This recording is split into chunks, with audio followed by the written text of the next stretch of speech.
Hi, Bob Hayes here with the Unwreckables, and we're here today to help instructors prep for their Level 1 PSIA Instructor's exam.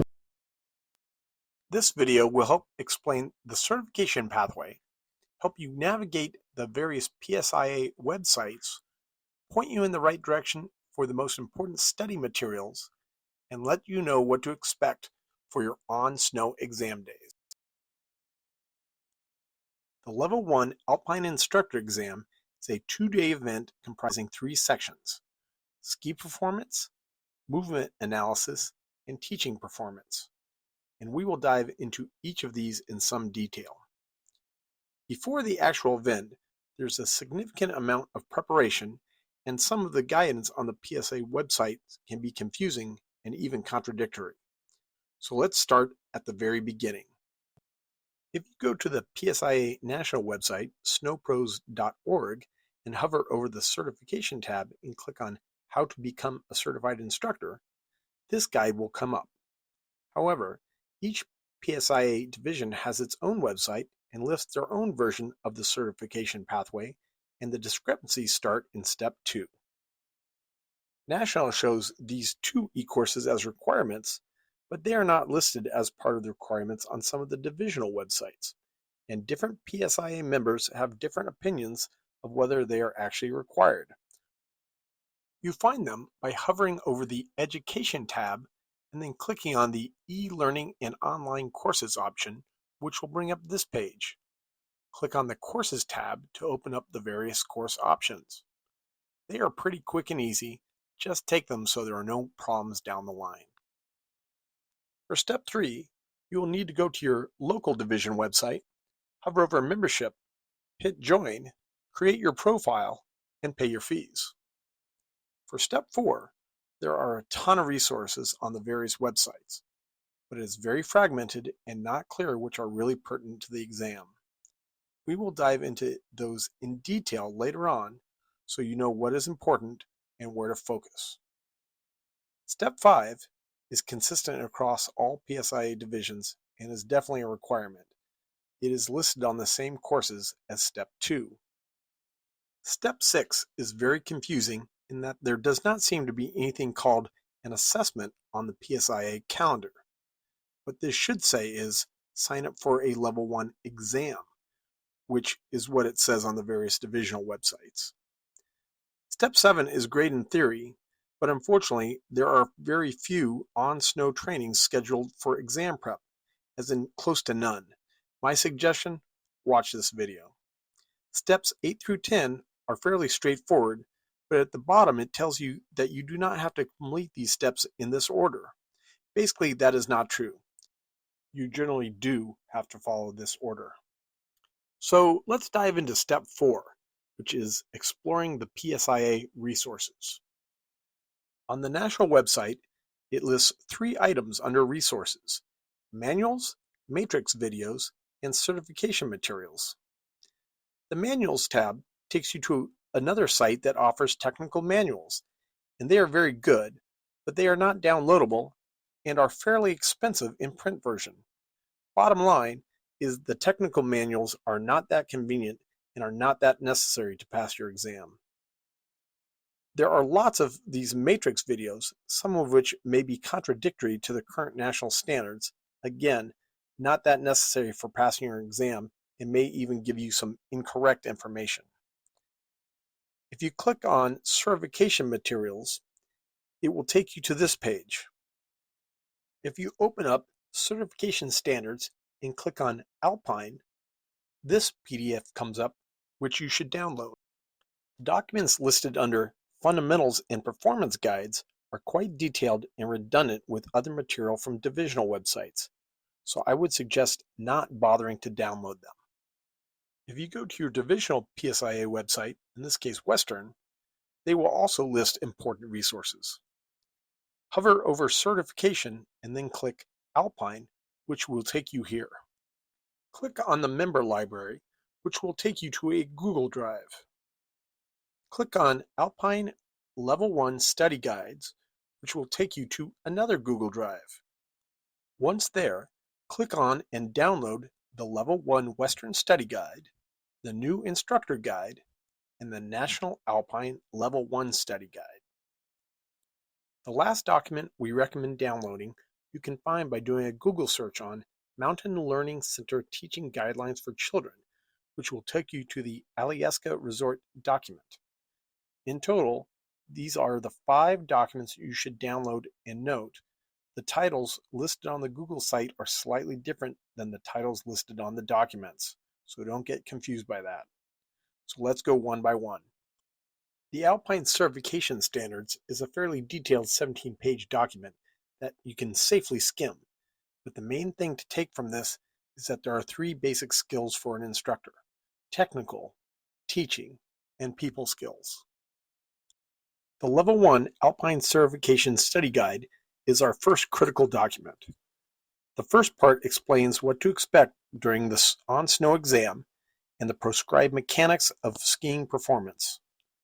You should be fairly familiar with this material, but it's nothing you need to memorize. However, on page 15, you should be very familiar with the teaching matrix, which will be the basis of your teaching performance test. There is a section on movement analysis, also known as MA, which you can skim. MA gets covered in the other resources in much better detail. This document introduces the teaching learning cycle on page 18, but do not bother memorizing this. This is the adult cycle, and we do not use it in Level 1. Instead, study the teaching cycle for children on page 19 and know the acronym PDOS for Play, Drill, Adventure, and Summary. This subject will come up in more detail in the next document. Page 20 is the last page that you really have to understand and be able to recall. Know and understand the acronym DIRT: duration, intensity, rate, and timing. Understand that there are 3 basic skills in skiing: rotation, edging, and pressure. And within those 3 skills are the 5 fundamentals. You will definitely be drilled on these during your exam. The new Sports Instructor Guide is the next critical document.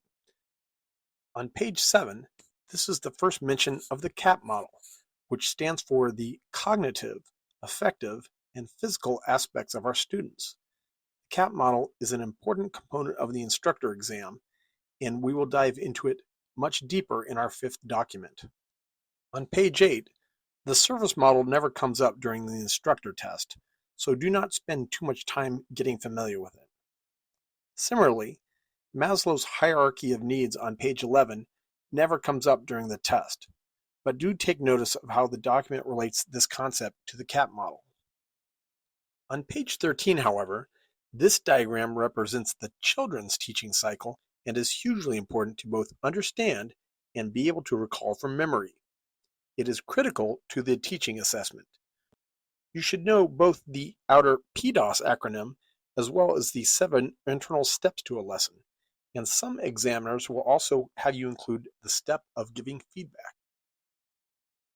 On page 15, this diagram illustrates the 3 components of movement analysis: observe, describe, prescribe, meaning what you see, what is wrong, and how do you fix it. We will go more in depth into MA later in this video. The rest of the document deals with some teaching worksheets which are not pertinent to the exam, but do look at page 20 where they discuss ways we learn, namely visual, auditory, and kinesthetic styles, or VAK, versus watcher, feeler, doer, thinker. You should be generally familiar with these concepts, but don't spend a lot of time memorizing them, as they are barely touched on during the test. The next document is the National Alpine Level 1 Study Guide from 1996. This is a breakdown of the 4 levels and 13 steps of the PSIA beginner curriculum. For your teaching assessment, you should be familiar with steps 3 through 7, 9 and 10, and 12 and 13, and know which steps are in which level. For example, in your exam, you may be told your student is a level 3 skier, So you would need to know that he or she has already mastered steps 1 through 8. As you go through this document, notice how each step discusses how these steps relate to the 3 skills: rotation, edging, and pressure. For the last document, we use this for a deep dive into the CAP model, with which your examiner will expect you to be very familiar. Page 3 shows the overall scheme of the model, while page 4 shows how the characteristics of children at various ages relate to the CAP model. Knowing this chart is key to being able to meet your examiner's expectations of understanding the CAP model. For one last resource that can be very helpful, in the Western PSIA Library Google Sheet, there is a link named Western's Alpine MA Tool. Drill down through that link into the Level 1 tool until you get to a link called Quizzes. That is a pretty good resource for the MA portion of the exam. We are finally to the end of Step 4, and we are now ready to move on to what to expect during the actual on-snow examination. Day 1 will typically start with ski performance in the morning, MA in the afternoon, and finish with a group teach simulation, which is prep for Day 2. Throughout Day 1, your examiner will take opportunities to quiz you on your knowledge of the 3 skills, the 5 fundamentals, the CAP model, and the children's teaching cycle. On Day 2, each candidate will be given a scenario for a group lesson, and the other candidates will be acting as students. Ski performance comprises basic parallel turns, sideslip, one-legged traverse, wedge turns, and wedge christie turns. Let's start with basic parallel. Okay, some of the comments I've seen from examiners: hands too close together, too far back, skis too close together. That is not an absolute must as long as you're doing nice, good C turns or S turns. But I would recommend don't give them anything else to pick on you about. So skis apart, athletic stance, calm upper body. Good athletic position, arms forward, pulls back a little bit. They don't want to see great things, just a slight flick of the wrist, right? So we're not reaching out, we're just doing this. Not twisting your body. Things to practice are pole planting just as you transition from one edge to the other, or when your skis are flat on the snow. Initiate the turn with your knees into the turn while keeping your weight over your outside ski. Do not lean into the turn. Keep your upper body calm. Some counter rotation is fine, but your shoulders do not have to be locked down the fall line. Definitely do not use your upper body to initiate the turn. Avoid Z-turns. Make sure your turns have shape. Try to avoid any traverse. Go from one turn right into the next. Any spray should be at the apex of your turn, not at the bottom third. Okay, now for the side slip. Your examiner is going to want to see a very straight path, not a back and forth. And we get that by looking downhill. Good position here, good balance, weight forward, maintain weight and aft, right? If my knees are to the hill, I want to release, I stand up, a little wedge, and there I am. I'm coming straight at you. I can maintain back and forth a little bit, come straight at. What happens, what you want to really avoid is looking this way. Now I'm going backwards, right? And I've got to correct it, then I'm coming forwards. So if I'm here, I'm coming straight at you, I can maintain it. Eventually you're going to have to turn and do it from the other side, and that's the side slip. All right, now we're going to try the one-leg traverse. Some instructors have you lift the ski entirely. Some will have you angle up, practice both, go in both directions. Here we go. So I'm going to traverse across, knee toward the hill, weight forward, arms out, A couple things to remember. Maintain a calm upper body. Keep your knee to the hill so you can maintain a good edge.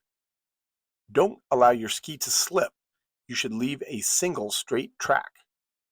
Practice with the uphill ski fully in the air as well as with the tip on the ground. The next item on ski performance is the wedge turn. Remember, weight forward, arms front to the side. We're not doing a giant wedge, we're doing small wedge. Very little shift on forward. We're not planting, just shifting with a little pressure. Again, weight forward. We're not traversing. As soon as we make a turn, I go right back to another turn. A couple of things to remember here. One, the assessor is basically looking to see if you can demonstrate a level 2 skill. So minimize the counter rotation for this assessment and keep your shoulders over your skis as if you were a first-time skier. 2, read your instructor. If he or she is saying they want C turns, give them more shape. If they say they want S turns, make them smaller radius. The main reasons for failing this part are 1, leaning too far back, 2, hands too close together, 3, using your upper body to force the turn. Keep it calm and steady. The last part of ski performance is the wedge christie. Okay, now for the wedge christie. Again, shoulder length, we're going to traverse, skis matched, arms forward. We're going to come into a wedge. We're going to make a turn and then we'll match after. When we match, our legs are still apart. We do not want to have a close ski. So here we go, we're going to try one out. So, weight forward, going into wedge, I come around and right after the fall line, skis are apart, wedge, matching. Some things to remember with wedge christies. 1, keep your wedge smaller than a standard wedge turn. 2, you will traverse between turns. 3, some of the older material encourages stimming, but make sure you go into a wedge rotating both legs and do not stem with just one ski. Maintain your wedge through the fall line and start to match in the bottom third of the turn. Avoid abrupt matching and come out of the turn with feet roughly shoulder width apart. The main reasons for failing this part are 1, poor stance, 2, incorrect sequence of movements, and 3, stemming rather than wedging. Next up is movement analysis. The way this works is your assessor will pair off with you individually, either on a slope or maybe on a chairlift, and pick a skier as a subject. Some candidates prefer to start the description as they observe. Some wait until the skier has fully passed before starting their description. Either way is generally fine. The description should describe their turn type, their turn shape, their body stance, their wedge shape. If possible, incorporate any comments on rotation, edging, and pressure. And certainly highlight any problems such as leaning back or incorrect wedge shape. The last part is to offer solutions to fixing the problem. Here are some examples for you to practice on.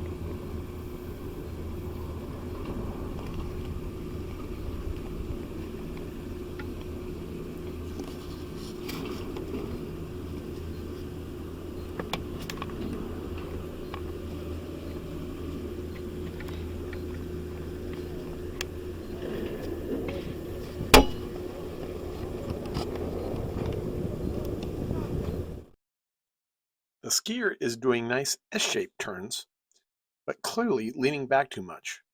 Ankles are too far extended, knees flex too much. There is little movement from knees side to side, so turning most likely coming from change in pressure. Too much pressure can lead to problems such as unplanned J-turns. A drill where the skier puts his hands on his knees may help correct the problem.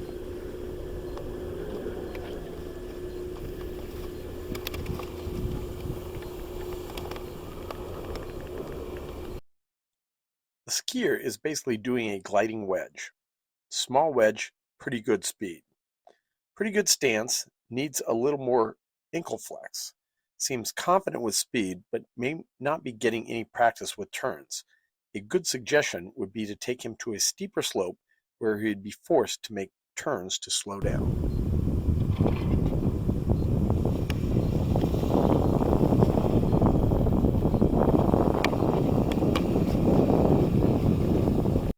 This skier is doing C-turns with a small wedge, decent stance, but he is leaning into the turn. The pressure is screwed up, so he is relying on edging and rotation to make the turn. He will have problems as he tries to progress to a wedge christie.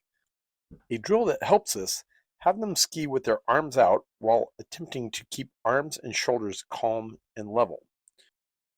Or any other drill that forces them to put weight on their outside ski.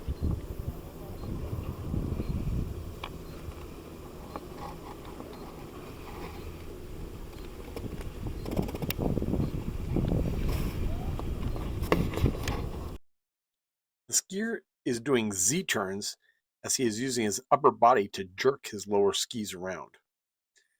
He is slightly aft in his stance, could use a little more ankle flex. Little side-to-side body movement indicates that his weight is too evenly distributed between his skis, which is why he cannot get his tips to help him turn.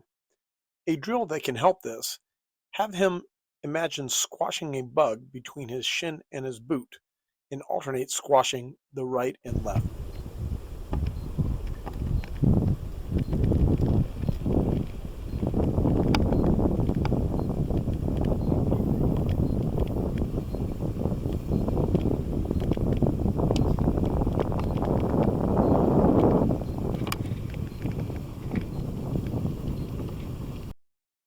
This skier is doing C-turns and has a decent stance, but his wedge is too large. This can lead to edge lock, where a skier cannot get out of a turn and will either stop or do an unplanned J-turn. Sometimes simply telling a skier to use a smaller wedge works, but sometimes a skier does this because they are afraid of going too fast. Perhaps a gentler slope is the solution until they get more comfortable. And follow the leader is a good drill, since they may need to increase their speed to keep up.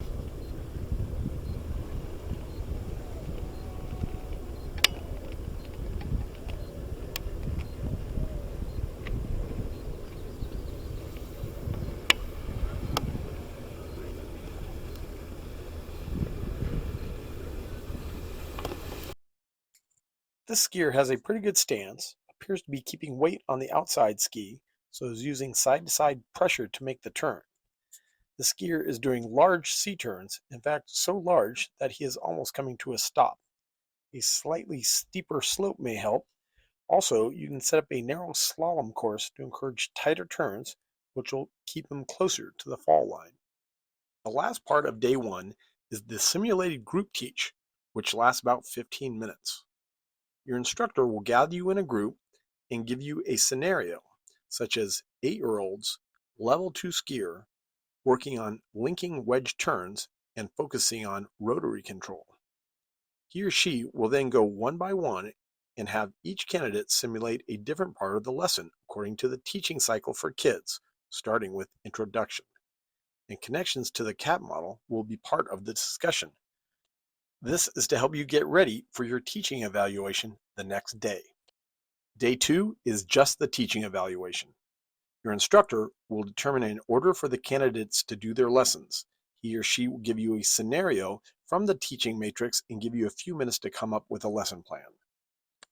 Like the day before, the scenario will indicate age, ski level, desired outcome, and skill focus.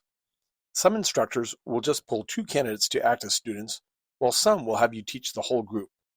After your lesson, your instructor will take some time to ask you about your plan and execution and ask how the CAP model plays a role in your scenario. Things to remember during your lesson. Hit all parts of the teaching cycle and PDOS. Talk to your students as if they are scenario aged, meaning do not talk to them as if they are adults. Keep it fun and creative. In general, lessons should be enjoyable. Watch your time. Lessons should usually be about 20 minutes, but confirm with your instructor. And make sure your drills match with your skill focus.